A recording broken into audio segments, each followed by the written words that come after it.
Chapter 4, Adhering to Healthy Behavior, Lecture Part 2. As mentioned in the first part of this lecture, many people do not strictly follow doctor's orders. After this lesson, you should be able to explain the strengths and weaknesses of stage theories of health behavior and their ability to explain adherence. You should also be able to describe how adherence can be improved. In order to intervene to improve people's adherence, it is critical to identify the potentially modifiable factors that predict adherence. To do this, health psychologists develop theories to understand why people make the health decisions that they do and how they successfully adhere to medical advice. The theories of health behavior can be classified into continuum theories and stage theories. For this lesson, we will focus on stage theories. Stage theories propose that people pass through a series of discrete stages as they attempt to change their behavior. Stage models also suggest that different variables will be important depending on what stage a person is in. In this way, stage models differ from continuum models, as people in different stages should benefit from different types of interventions. Interventions based on stage theories typically tailor information to the specific stage that a person is in rather than employing a one-size-fits-all approach. Chapter 4 covers the trans-theoretical model, precaution adoption process model, and health action process model. This lesson will only cover the trans-theoretical model and the health action process approach. The most well-known stage model is the trans-theoretical model.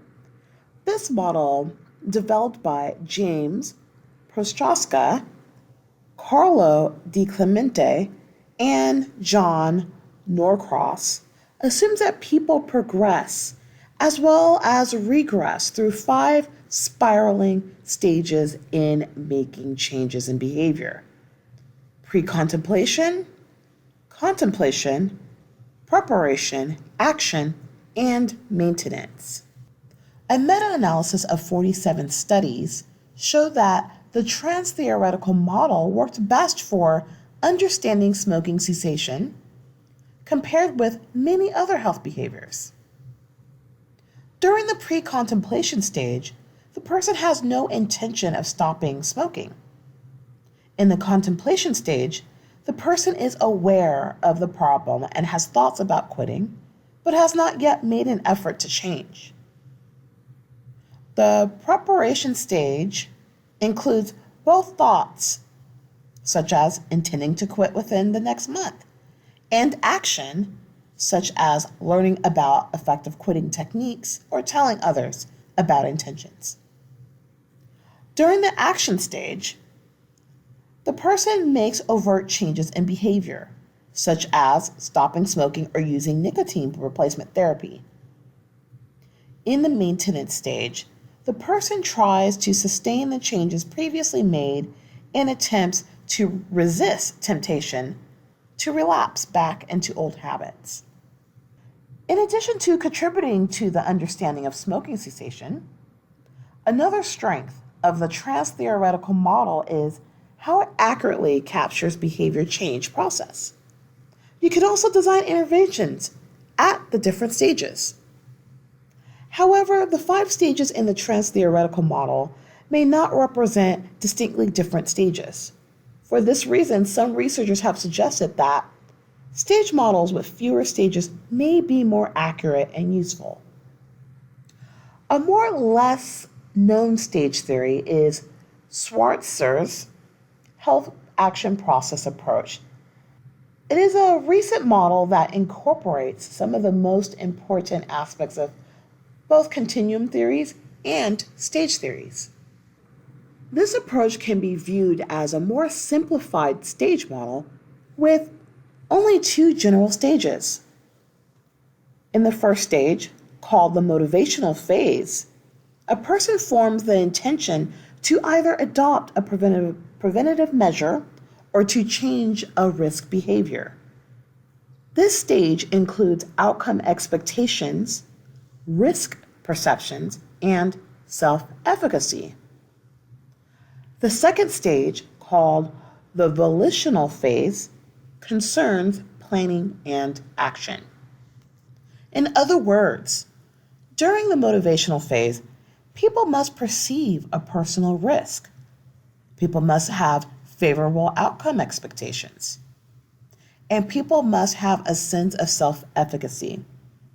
Well, look at that. This health process approach includes self-efficacy. So this stage theory incorporates a little bit of continuum theory in it. In the volitional phase, a person attempts to make the change to his or her behavior as well as persist in those changes over time.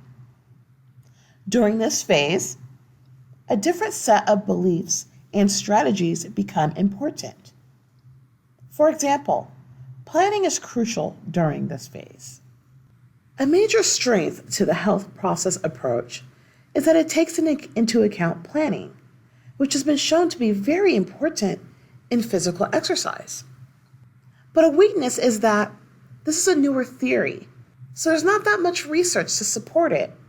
But although it is not yet studied as widely as other models, there are studies that support its propositions. One of the strengths of stage theories is that they recognize the benefit of tailoring interventions to a person's stage of behavior change. However, one challenge is that health behavior is often determined by many factors other than an individual's beliefs or perceptions. While the continuum theories tend to focus on intention, stage models acknowledge that even people's best intentions do not always translate to behavior. This is what we call the intention-behavior gap, and it is exemplified by people who intend to behave healthy, but they do not. One potential explanation for this intention-behavior gap is behavioral willingness. This refers to a person's motivation at a given moment to engage in risky behavior. Studies about behavioral willingness looks at intention and willingness and how they relate to each other. And they show that people with stronger intentions tend to report less of a willingness to engage in risky behaviors in the moment. For example, teens especially may be prone to engage in risky behaviors due to their social image. However, planning is the glue that ties intention to behavior. In order to better help someone with intentions to adhere to healthy behaviors, one can use implementation intentions to help them out. Implementation intentions are specific plans that people can make that identify not only what they intend to do, but also when, where, and how. A meta-analysis of over 20 studies on physical activity confirmed the usefulness of implementation intentions in promoting adherence. In other words, implementation intentions may help people's pursuit of their goals and make that more automatic, and it may help people be less likely to forget their intentions. Methods for improving adherence can generally be divided into educational and behavioral strategies.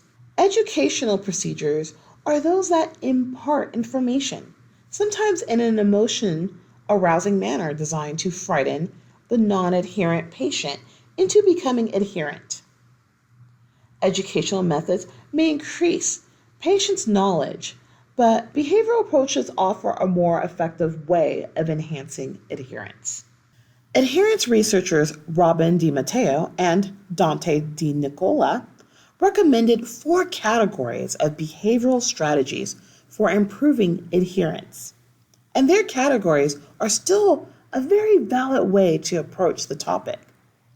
Behavioral techniques are typically more effective than educational strategies in improving patient adherence, particularly for people who know why they should change their behavior, but may not know how.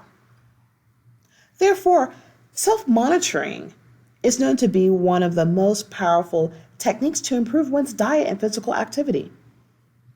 Various prompts can be used to remind participants to initiate health-enhancing behaviors. These prompts may be cued by regular events in the patient's life, such as taking medication before each meal, or they may take the form of a telephone call from a clinic to remind the person to keep an appointment or to refill a prescription. In addition, electronic technology such as text messaging or smartphone apps can be useful in providing prompts. A second behavioral strategy is tailoring the regimen, which involves fitting the treatment to habits and routines in the patient's daily life. One way to tailor the regimen involves helping clients resolve the problems that prevent them from changing their behavior. Motivational interviewing is a therapeutic approach that originated within substance abuse treatment and has been applied to many other health-related behaviors, including medication adherence, physical activity, diet, and diabetes management. A third behavioral strategy is graduated regimen implementation that reinforces successive approximations to the desired behavior. Such shaping procedures would be appropriate for exercise, diet, and possibly smoking cessation programs, but not for taking medicines. A final behavioral strategy is contingency. It's a contingency contract, also known as a behavioral contract. This is an agreement, usually written but sometimes oral, between patients and healthcare professionals that provides for some kind of reward to patients contingent on their achieving compliance. However, even with these provisions, contracts have not been demonstrated to boost adherence by a great deal, and any beneficial effects on adherence are likely to disappear after the contract is complete. Overall evidence indicates that clear instructions about taking medications are the best strategy to boost adherence for short-term regimens.